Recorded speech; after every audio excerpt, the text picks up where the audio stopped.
নমস্কার, আমি ভাস্বতী সেনগুপ্ত, রেকি এবং অ্যাঞ্জেল থেরাপি মাস্টার টিচার।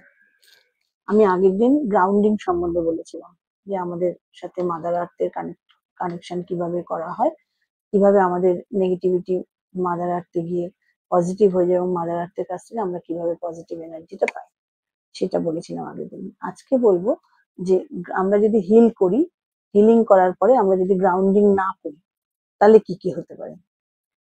আমরা যদি গ্রাউন্ডিং না করি তাহলে আমাদের লেথার্জি আসে, ক্লান্তি লাগে, ঘুম হয় না, উইক লাগে, আর কোনো কাজেই মন লাগে না।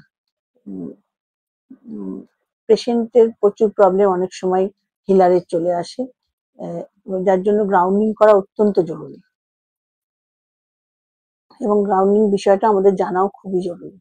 গ্রাউন্ডিং গ্রাউন্ডিং এর মেডিটেশন আছে প্রচুর, ভীষণ ভালো ভালো মেডিটেশন আছে, কিন্তু আজকে যেটা অতটা কথার মধ্যে যাচ্ছি না। আজকে এটুকু বলবো যে আমরা যদি সকালবেলা উঠে খালি পায়ে, মানে পায়ে কিছু না দিয়ে একদম খালি পায়ে ভেজা ঘাসের ওপর দিয়ে যদি আমরা হাঁটি, তাহলে ডাইরেক্ট মাদার আর্থের সাথে আমাদের একটা এনার্জি এক্সচেঞ্জ হয়, যার জন্য সেই সময় আমরা আমাদের মাদার আর্থের থেকে আমরা পজিটিভ এনার্জি প্রচুর পরিমাণে পাই এবং অনেক বহু লোক ওই জন্য সকালবেলা হাঁটে এবং আমাদের নেগেটিভ এনার্জি গুলো মাদার আর্থে চলে গিয়ে সেগুলো পজিটিভ হয়ে যায় এবং সেখানে একটা নেগেটিভ এনার্জির এক্সচেঞ্জ হয়ে যায়।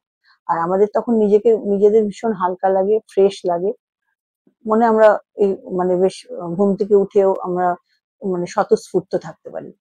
ভালো থাকবেন, নমস্কার। আরো বলবো।